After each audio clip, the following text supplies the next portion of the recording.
Welcome to our podcast about one of the most significant events of the Cold War, the Cuban Missile Crisis. The crisis was a 13-day political and military standoff between the United States and the Soviet Union in October 1962, which brought the world to the brink of nuclear war. In this episode, we'll explore the background to the crisis, the events that unfolded, and the lessons that can be learned from this tense and dangerous episode in world history. To understand the Cuban Missile Crisis, we need to go back to the 1950s, when Fidel Castro led a revolution that overthrew the corrupt government of Cuba. In 1960, the Cuban government began seizing American-owned businesses and properties on the island, leading to a breakdown in diplomatic relations between Cuba and the United States.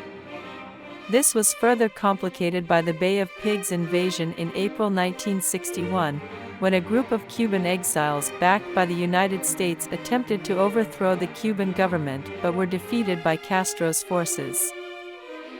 In response to the Bay of Pigs invasion, the Soviet Union began providing military and economic support to Cuba, including the deployment of nuclear-capable missiles to the island.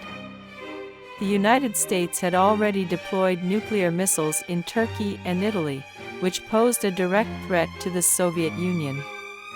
In response, Soviet Premier Nikita Khrushchev decided to deploy missiles to Cuba as a way of counterbalancing the U.S. threat. In October 1962, American U-2 spy planes discovered the Soviet missile sites in Cuba, sparking a crisis that would last for 13 days. President John F. Kennedy and his advisors were presented with a range of options, including military action to destroy the missile sites, a naval quarantine to prevent the Soviet Union from delivering more missiles to Cuba, or diplomatic negotiations to resolve the crisis peacefully. Kennedy ultimately decided to impose a naval quarantine, which he announced in a televised address on October 22, 1962. The quarantine was designed to prevent Soviet ships from delivering additional missiles to Cuba, and any ship attempting to break the quarantine would be subject to military action. The Soviet Union denounced the quarantine as an act of aggression and refused to recognize its legitimacy. As tensions mounted, both sides engaged in a high-stakes game of brinkmanship. The United States raised its military readiness to DEFCON 2, the highest level of readiness ever reached during the Cold War. The Soviet Union, for its part, continued to send ships to Cuba and even shot down an American U-2 spy plane on October 27, killing the pilot. Finally, on October 28, Khrushchev agreed to remove the missiles from Cuba in exchange for a U.S. pledge not to invade Cuba and a secret agreement to remove U.S. missiles from Turkey. The crisis was over, and the world had avoided a nuclear war. The Cuban Missile Crisis was a sobering reminder of the dangers of nuclear weapons and the importance of diplomacy in resolving international conflicts. The crisis also highlighted the need for clear communication and the importance of avoiding miscalculation and misinterpretation in times of crisis. One lesson that can be drawn from the crisis is the importance of restraint and avoiding unnecessary escalation.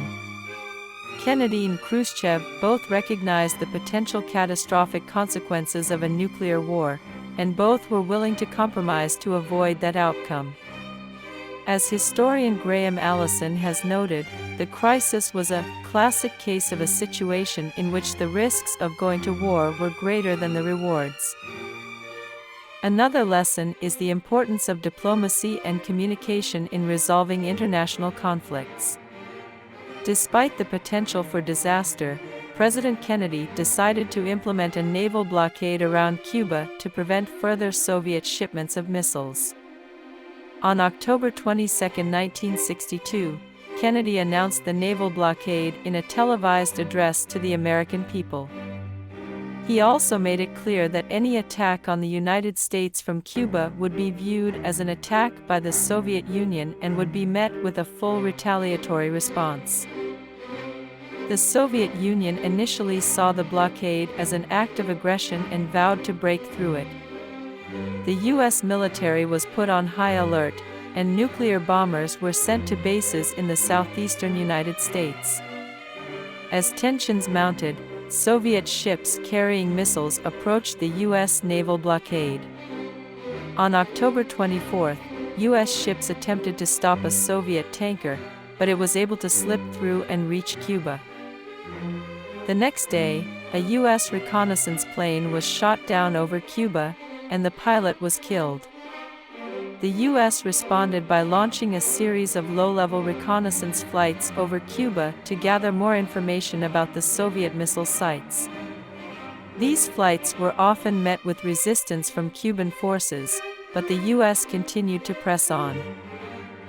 As the situation continued to escalate, the U.S. and Soviet Union engaged in tense negotiations through back channels. Soviet Premier Khrushchev proposed a deal where the U.S. would remove its missiles from Turkey in exchange for the Soviet Union removing its missiles from Cuba. However, Kennedy was hesitant to accept this proposal as it could be seen as a sign of weakness and could encourage further aggression from the Soviet Union. After several days of negotiations, Khrushchev agreed to remove the missiles from Cuba in exchange for a U.S. pledge not to invade Cuba and to remove U.S. missiles from Turkey.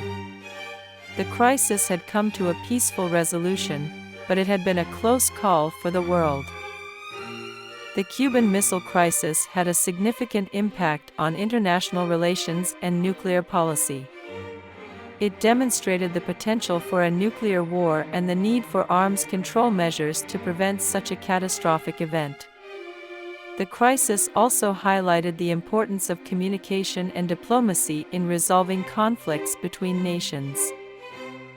In conclusion, the Cuban Missile Crisis was a pivotal moment in history that nearly resulted in a catastrophic nuclear war. The crisis was the result of years of tension between the U.S. and Soviet Union and a series of events that led to the placement of Soviet missiles in Cuba. Through a combination of diplomacy and military readiness, the crisis was ultimately resolved peacefully. However, the crisis served as a warning about the dangers of nuclear weapons and the importance of arms control measures to prevent their use in the future. The impact of the crisis on the Cuban people. While much of the focus of the crisis is on the U.S. and Soviet Union, it's important to remember that the Cuban people were caught in the middle. Many were fearful of a U.S. invasion and the potential for nuclear war. A discussion of the impact of the crisis on the Cuban people could add depth and nuance to the episode. The legacy of the crisis. The Cuban Missile Crisis had a lasting impact on global politics and international relations. A discussion of the legacy of the crisis could explore how it shaped the Cold War and the broader international system. Thank you for joining us for this podcast on the Cuban crisis. The events of the early 1960s had a significant impact on the political landscape of the United States and the world at large, and their repercussions continue to be felt today. The crisis was sparked by the deployment of Soviet missiles in Cuba, which threatened the security of the United States. The resulting standoff between the United States and the Soviet Union brought the world to the brink of nuclear war. It was a time of intense anxiety and uncertainty, as people around the globe waited to see if a peaceful resolution could be reached. Ultimately, a compromise was reached, with the Soviet Union agreeing to remove its missiles from Cuba in exchange for a U.S. pledge not to invade the island nation and to remove U.S. missiles from Turkey. The crisis was over, but its impact would be felt for years to come. The Cuban crisis demonstrated the importance of diplomacy and negotiation in resolving international conflicts. It also highlighted the power of nuclear weapons and the catastrophic consequences that could result from their use. As we reflect on the Cuban crisis, it is important to remember the lessons that were learned and to continue working towards peaceful solutions to international conflicts. Thank you for listening, and we hope you will join us again for future discussions on important historical events.